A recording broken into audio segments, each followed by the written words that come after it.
Hello my students friends, welcome to आपका अपना channel English Express with Suman Tyagi. तो आज की इस वीडियो में हम पढ़ेंगे क्लास 11th की बुक हॉर्नबिल का 3rd चैप्टर, जिसका नाम है डिस्कवरिंग टट द सागा कॉन्टिन्यूज। अगर आपको यह वीडियो पसंद आए तो इसे लाइक एंड शेयर जरूर कीजिएगा, और अगर आप इस चैनल पर नए हैं तो इसे सब्सक्राइब करके बेल आइकन को प्रेस कर दीजिए, ताकि आने वाले सभी वीडियो के नोटिफिकेशंस आपको टाइमली मिल सके। तो चलिए शुरू करते हैं डिस्कवरिंग टट द सागा कॉन्टिन्यूज।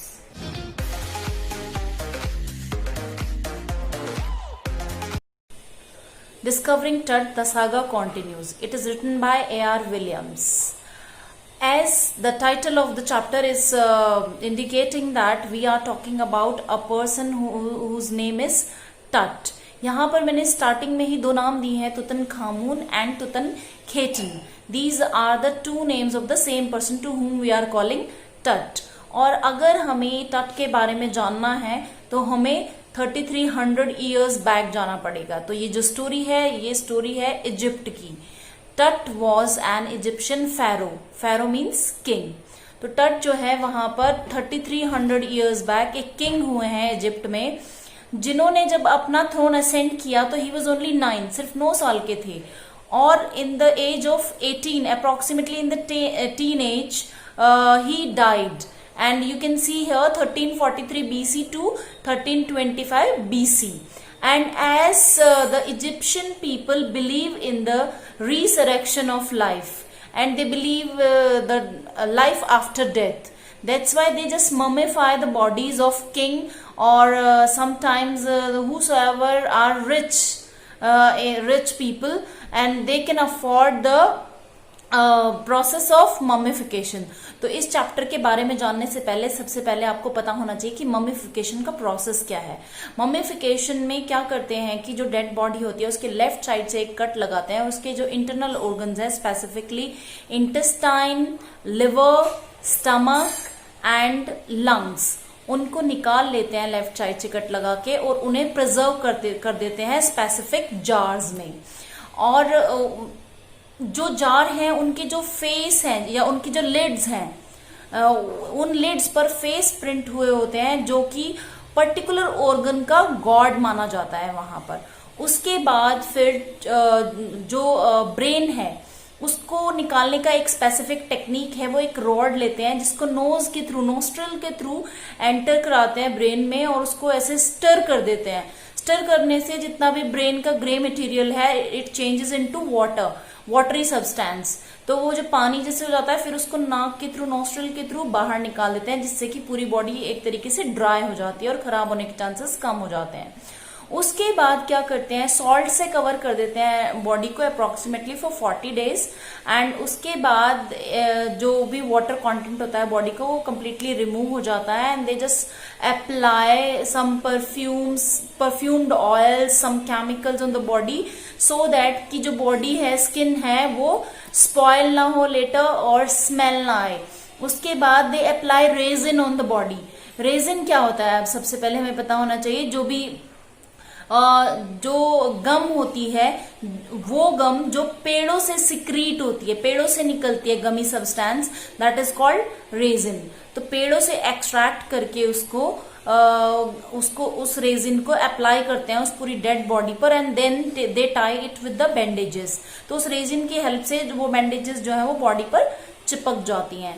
तो this is the process of mummification. And here in the picture you can see the jars, 4 jars with the figure of the god on the top of the jars. And here in the first picture you can see the front view of the gold coffin in which the body of Tut kept. और अगर आप देखेंगे पूरा gold का बना हुआ है. And I have written the measurement also. The 110.4 kg gold it was made up of. तो आप समझ सकते हैं कि कितना रिच होगा किंग. और उस वक्त के लोगों ने जब मम्मीफिकेशन किया होगा, उसका ट्रेजर साथ में रखा होगा, तो कितना रिच डायनेस्टी होगी वो. सबसे पहले किंग टट की मम्मी को डिस्कवर किया हावर्ड कार्टर ने. And Howard Carter discovered it in 1922, discovered the tomb, and he found so many things over there in the burial chamber, a treasure means a huge treasure was there, and three-layered tomb was there, and he found a gold coffin inside that, and I told you the weight of that gold coffin.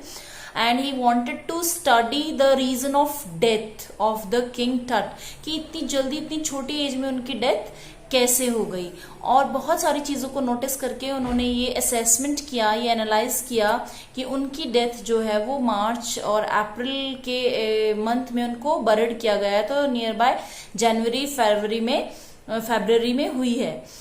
तो ये कैसे पता चला, क्योंकि he observed few flowers on the shroud, जो जिस cloth से cover करते हैं बॉडी को, उस क्लोथ पर कुछ सूखे हुए फूल थे। एग्जामिन करने के बाद पता चला those flowers are of willow and lotus petals, celery, wild celery and olive leaves, and these things indicating these are mainly found in the month of March and April। तो इसको एग्जामिन करके analyse करके उन्होंने पता लगा लिया कि death must be in the month of January और फरवरी। जो टॉम थी, it was full of jewellery, gold articles of everyday use, wine, clothing, board games, जो भी चीजें किंग अपनी लाइफ में इस्तेमाल करता था उन सब चीजों को वहां पर रखा गया था फॉर आफ्टर लाइफ। एंड अब जब वो एग्जामिन करना चाहते थे, उसको स्टडी करना चाहते थे बॉडी को, तो उसको रिमूव करना गोल्ड कॉफिन से जरूरी था। लेकिन क्या हुआ, जो रेजिन उन्होंने अप्लाई किया था, जिन्होंने बॉडी मॉमिफाई की थी, तो वो रेजिन मेल्ट होकर गोल्ड कॉफिन के साथ चिपक गया था, and it was not easy to take out the body from the coffin. और वो इतने बुरी तरीके से चिपक गई थी बॉडी कि हावर्ड कार्टर ने गोल्ड कॉफिन को बाहर भी रखा, डेजर्टेड सन में, मतलब sun was blazing there, the temperature was approximately 149 degree Fahrenheit. लेकिन फिर भी जो रेजिन है वो मेल्ट होकर लूजन अप नहीं हुई और उस बॉडी को निकाल नहीं पाए। तो उन्हें फाइनली उसको काइजल करना पड़ा, उसको काट काट कर निकालना पड़ा काइजल की हेल्प से, एंड जो गोल्ड बेस है उससे रिमूव किया उसको धीरे धीरे, and he shifted the body of King Tut into a wooden box, and so many people later just blaming him for this work, कि उन्होंने उसको काइजल अप करते वक्त ये ध्यान नहीं दिया कि बॉडी के जो मेजर जॉइंट्स थे, like neck joint, knees and elbows, वो टूट गए थे एक्चुअली, और उन्होंने वुडन कॉफिन में रखते हुए सिर्फ जस्ट फिक्स किया था with the help of few gummy material. ठीक है, तो the persons who so ever were belonging to archaeology, they just blamed कि he didn't do the work carefully. लेकिन अपने आप को उन्होंने सेव करने के लिए, सिर्फ इसके अपने आप को डिफेंड करने के लिए सिर्फ ये बोला कि अगर मैं गोल्ड कॉफिन रिमूव नहीं करता, बॉडी को गोल्ड कॉफिन से रिमूव नहीं करता, गोल्ड कॉफिन नहीं निकालता, तो उसको चोर निकाल लेते, तो कोई ना कोई तो किसी ना किसी को तो करना ही था, तो मैंने बहुत ध्यान से किया था बस। तो एक तरीके से हम अगर देखें तो आर्कियोलॉजी पहले किस सेंस में काम करती थी, पहले they work for the treasures only, but now they work for very minute detail. तो this is the change during time.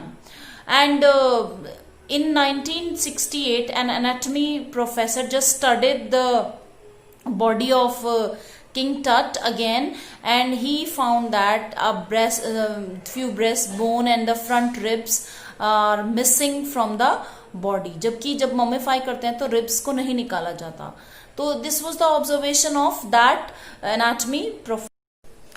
Egyptian mummy project headed by Jahi Hawass, means again this mummy was examined by Jahi Hawass on the date 5th January 2005, and it took less than 3 hours to take the digital x-rays or the CT scans of that mummy। Mummy को दोबारा से examine करने का motive क्या था कि अब पहले जो काम हुआ that is for the treasures sake, but अब वो जानना, really they wanted to know कि कैसे उसकी डेथ हुई, each and every minute detail they wanted to no.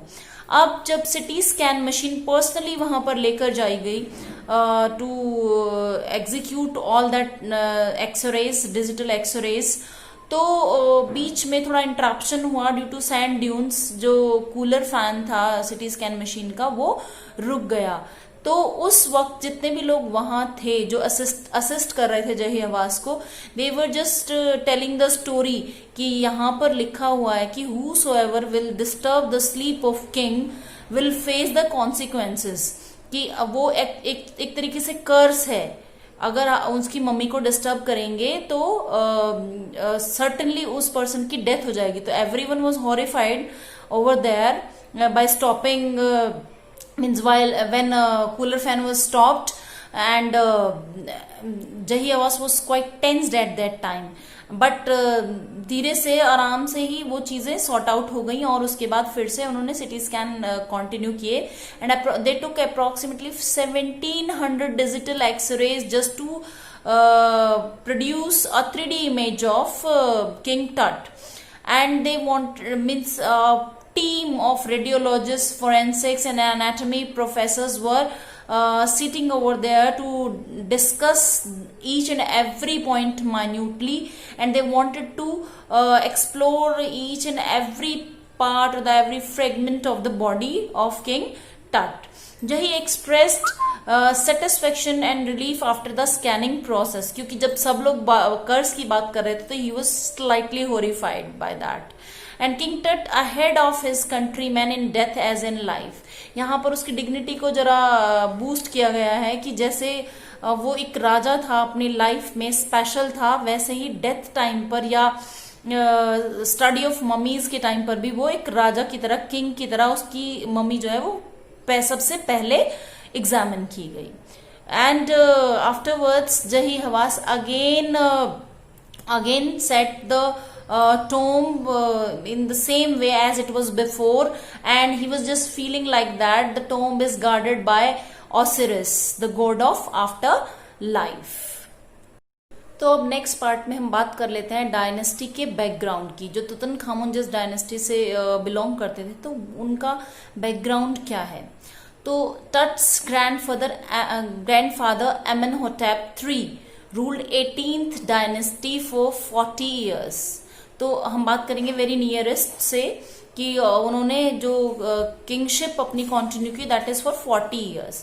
उसके बाद जो किंग हुए एमेनहोटेप IV, he just brought so many changes.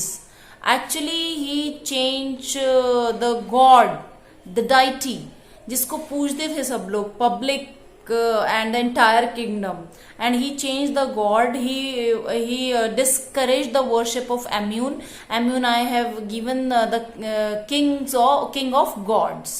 उन्होंने उसको डिस्करेज किया, उनकी पूजा को, और उनके जितने भी आइडल्स थे, जितने भी स्टैचूज थे, जितने टेम्पल्स थे, उन सबको डिस्ट्रॉय कर दिया।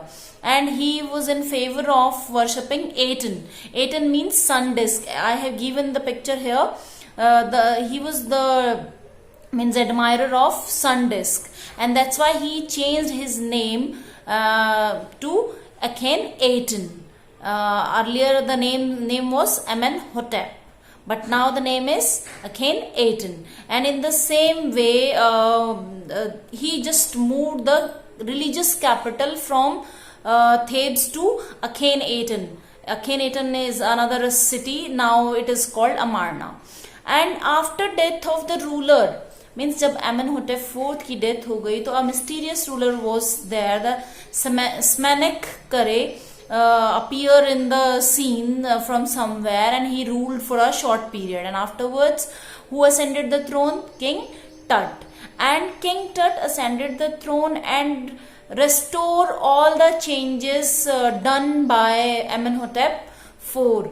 He actually loved the mythology of his dynasty, और उसने पूरा उसको स्टडी किया है। And he again restore the changes.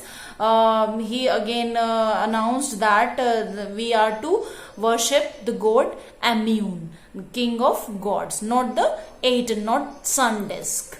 Okay, and he was died unexpectedly at the age of 18. So everyone wants to know about the death of King Tut, and it is still a mystery. That's why the name of the chapter is The Saga Continues, की story अभी बाकी है. इतने examinations करने के बावजूद भी अभी तक ये क्लियर नहीं हुआ है कि उनकी डेथ का रीजन क्या था. ऑल्दो कोई भी ऑर्गन जो है वो बुरी तरह से डैमेज नहीं था बॉडी का, जिससे ये कहा जा सके कोई जबरदस्ती वाली डेथ थी, और कोई अदर इम्पैक्ट भी नहीं था, लाइक पॉइजनस इम्पैक्ट भी नहीं था. तो nobody knows the reason. So this was all about the chapter, and I hope you liked the video, and if you like, just share and subscribe it for further notifications. Thank you so much.